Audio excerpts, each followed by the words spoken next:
ناظرین، آج سے پہلے آپ نے پاناما لیکس کے بارے میں سنا ہوگا، لیکن آج ہم آپ کو بتائیں گے پاناما کینال کے بارے میں، جہاں سے روزانہ کی بنیاد پہ 38 کارگو بحری جہاز گزرا کرتے تھے۔ لیکن آج کل صورتحال یہ ہے کہ روزانہ 18 کے قریب جہاز گزر پاتے ہیں، جس کی وجہ سے یہاں پہ بدترین ٹریفک جام کی صورتحال بن چکی ہے۔ جن بحری جہازوں کی بکنگ پہلے سے نہیں ہوتی، ان کو 15 دن تک انتظار بھی کرنا پڑتا ہے۔ اسی وجہ سے یہاں پہ تقریباً 150 بحری جہاز ہر وقت اپنی باری کے انتظار میں کھڑے ہوتے ہیں۔ ناظرین، ساری دنیا کی معیشت کا دار و مدار ان کارگو شپس پہ ہوتا ہے، اور ان شپس کی آمد و رفت کے لیے شارٹ کٹ روٹس استعمال کیے جاتے ہیں، اور ان شارٹ روٹس میں سے ایک ہے پاناما کینال۔ یہ کارگو جہاز یہاں سے گزرنے کے لیے فی جہاز $4 لاکھ کا معاوضہ بھی دیتے ہیں، لیکن کبھی کبھار اس سے بھی زیادہ۔ ساری دنیا کے کارگو شپس گزرنے کے لیے 2 شارٹ کٹ روٹس استعمال کرتے ہیں۔ ان میں سے ایک ہے سویز کینال، جو کہ مصر میں ہے۔ ناظرین، جاپان، تائیوان اور سنگاپور جیسے ممالک کو جب یورپ جانا ہوتا ہے تو انہیں سویز کینال کو یوز کرنا پڑتا ہے، اور انہی ممالک کو جب امریکہ یا کینیڈا تک جانا ہوتا ہے تب ان شپس کو پاناما پوائنٹ پر بنے پاناما کینال کو استعمال کرنا پڑتا ہے۔ 2021 میں ایک دفعہ ایور گرین شپ سویز کینال میں غلطی سے پھنس گیا تھا۔ اس غلطی کی وجہ سے یہ کینال 6 دن تک بند رہی تھی، جس کی وجہ سے ساری دنیا کے کارگو شپس لیٹ ہو گئے تھے اور اربوں ڈالر کا نقصان برداشت کرنا پڑا تھا۔ آپ سوچ رہے ہوں گے کہ اس میں نقصان والی کیا بات؟ فرض کریں کہ ایک شپ کو UK سے سین فرانسسکو جانا پڑتا ہے، جو کہ ویسٹ امریکہ میں ہے۔ اس کے پاس یہاں جانے کے لیے 2 راستے ہیں، یا تو وہ نارتھ اٹلانٹک اوشن سے گزر کر پیسیفک اوشن سے ہوتا ہوا سین فرانسسکو چلا جائے۔ اس صورت میں اسے 25,000 کلومیٹر کا فاصلہ طے کرنا پڑے گا، لیکن اس کے برعکس ایک شارٹ کٹ پاناما کینال کا استعمال کرتے ہوئے اسے 14,000 کلومیٹر کا فاصلہ طے کرنا پڑے گا، یعنی پہلے راستے سے 44% کم۔ اس طرح فیول کاسٹ بھی کم لگے گی اور ٹائم بھی کم لگے گا۔ عام طور پہ ایک کارگو شپ کو یہاں سے گزرنے کے لیے $4 لاکھ پے کرنے پڑتے ہیں، لیکن بعض دفعہ کینال اتھارٹیز اس سے بھی زیادہ ڈیمانڈ کر دیتے ہیں، اور نخرے بھی الگ۔ اس سب کے باوجود یہ راستہ پھر بھی سستا پڑتا ہے۔ ناظرین، یہ کینال سطح سمندر سے 30 میٹر اونچی ہے، تو اس میں اتنے بھاری بھرکم جہاز 30 میٹر اوپر کیسے جاتے ہیں؟ آئیے دیکھتے ہیں۔ ناظرین، ان شپس کو اوپر جانے کے لیے سیڑھیوں کی طرز پہ پانی کے ٹینکس بنائے گئے ہیں۔ جب شپ پہلے ٹینک میں داخل ہوتا ہے تو اسے پیچھے سے لاک کر دیا جاتا ہے، اور ٹینک 2 کا پانی ٹینک 1 میں چھوڑ دیا جاتا ہے۔ اس طرح ان کا واٹر لیول 1 ہو جاتا ہے۔ اس طرح شپ آسانی سے ٹینک 2 میں داخل ہو جاتا ہے، اور پھر اس ٹینک کو لاک کر دیا جاتا ہے۔ ان لاکس کی انجینئرنگ کو بہت کمال کی ہے۔ یہ تھوڑے ترچھے بنائے گئے ہیں تاکہ پانی کے اپنے پریشر کی ہی وجہ سے یہ لاک ہو جائے۔ پھر ٹینک 3 کا پانی ٹینک 2 میں چھوڑ کر ان کا لیول برابر کر دیا جاتا ہے، اور شپ آسانی سے ٹینک 3 میں داخل ہو جاتا ہے۔ اسی طرح اگلے مرحلے میں شپ فائنلی لیک گیٹن میں داخل ہو جاتا ہے۔ اس پروسیس میں 15 سے 20 منٹ کا ٹائم لگتا ہے۔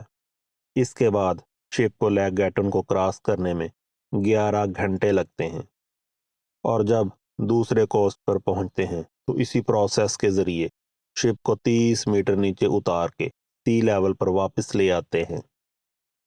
ناظرین، اس سسٹم کو بنانے والا انسان بہت عقل مند تھا، لیکن اتنا بھی نہیں کہ قدرت کو ٹکر دے سکے۔ دراصل یہ کینال قدرت سے ایک جنگ لڑ رہی ہے۔ اس سارے پروسیس میں لیک کا فریش واٹر سمندر میں ڈالنا پڑتا ہے، جو کہ ضائع ہو جاتا ہے۔ اس لیک کا پانی یہاں کے لوکل لوگوں کے پینے کے کام بھی آتا ہے۔ یہاں سے گزرنے والی ہر ایک شپ پر اتنا پانی ضائع ہوتا ہے جتنا کہ 5 ملین لوگ روزانہ پیتے ہیں۔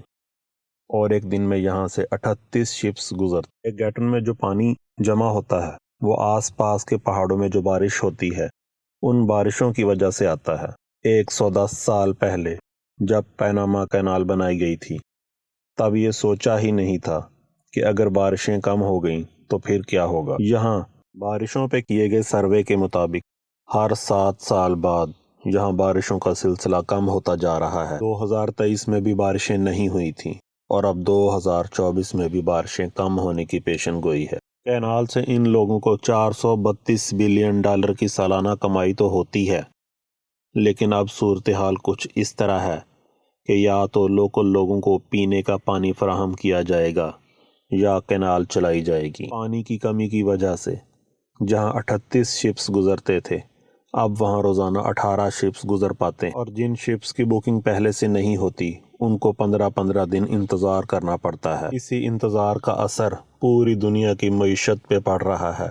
یہ آمدنی پاناما کنٹری کی ٹوٹل GDP کا ایک بہت بڑا حصہ ہے۔ بڑے بڑے پمپس لگا کر بھی سمندر کا پانی لیک گیٹون میں ڈال تو سکتے ہیں، لیکن اس طرح کینال تو آپریٹ ہو جائے گی لیکن کینال کا پانی کھارا ہو جائے گا اور یہ پانی پھر کبھی بھی پینے کے قابل نہیں رہے گا۔ اس لیے یہاں کی اتھارٹیز نے کچھ اہم فیصلے کیے ہیں۔ جہاں روزانہ 38 شپس گزرتے تھے اب اسے کم کر کے روزانہ 18 شپس پہ لے آئے ہیں، اور دوسرا ان کارگو شپس کو گزرنے دیا جا رہا ہے جن کے پاس کم کنٹینرز ہیں، کیونکہ جتنا کم وزن ہوگا اتنا کم پانی ضائع ہوگا۔ اس لیے ان شپس پر 40% تک کم کارگو لوڈ کیا جا رہا ہے اور بقایا کارگو کو نئی شپس میں لوڈ کیا جاتا ہے۔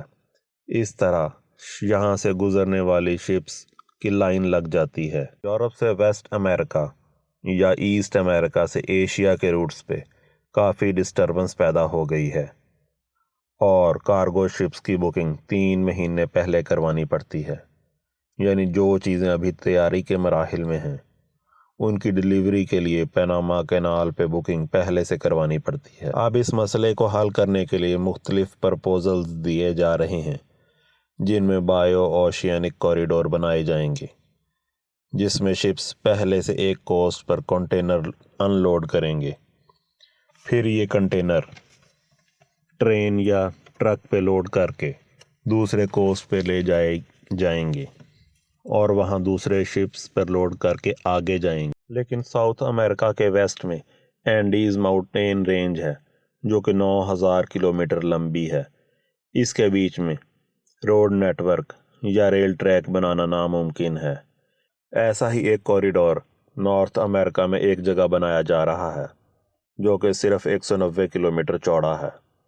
یہاں دونوں سائڈز پہ ماڈرن کوسٹس بنائی جا رہی ہیں اور درمیان میں ریل ٹریک بنایا جا رہا ہے جس پہ $2.8 بلین کا خرچہ آئے گا، لیکن یہ پروجیکٹ 2030 میں جا کے مکمل ہوگا۔ تب یہ پاناما کینال سے زیادہ سستا اور فاسٹ روٹ ثابت ہوگا۔ مکمل ہونے کے بعد یہاں سے سالانہ 13 لاکھ کنٹینر گزارے جائیں گے، جبکہ پاناما کینال سے سالانہ 26 لاکھ کنٹینر گزارے جاتے ہیں۔ یعنی آج سے 6 سال بعد میکسیکو کا انٹر اوشینک کوریڈور پاناما کا آدھا لوڈ اپنی طرف ڈائیورٹ کر لے گا۔ کلائمیٹ چینج ایک حقیقت ہے جس سے لڑنا کسی کے بس کی بات نہیں۔ اگر بارشیں دوبارہ ہونی شروع ہو جائیں گی تو یہ کینال دوبارہ اپنی فل کیپیسٹی پر کام کرنا شروع کر دے گی، لیکن یہ بھی ہو سکتا ہے کہ بارشیں مزید کم ہو جائیں اور کینال کو ہمیشہ کے لیے بند کرنا پڑ جائے۔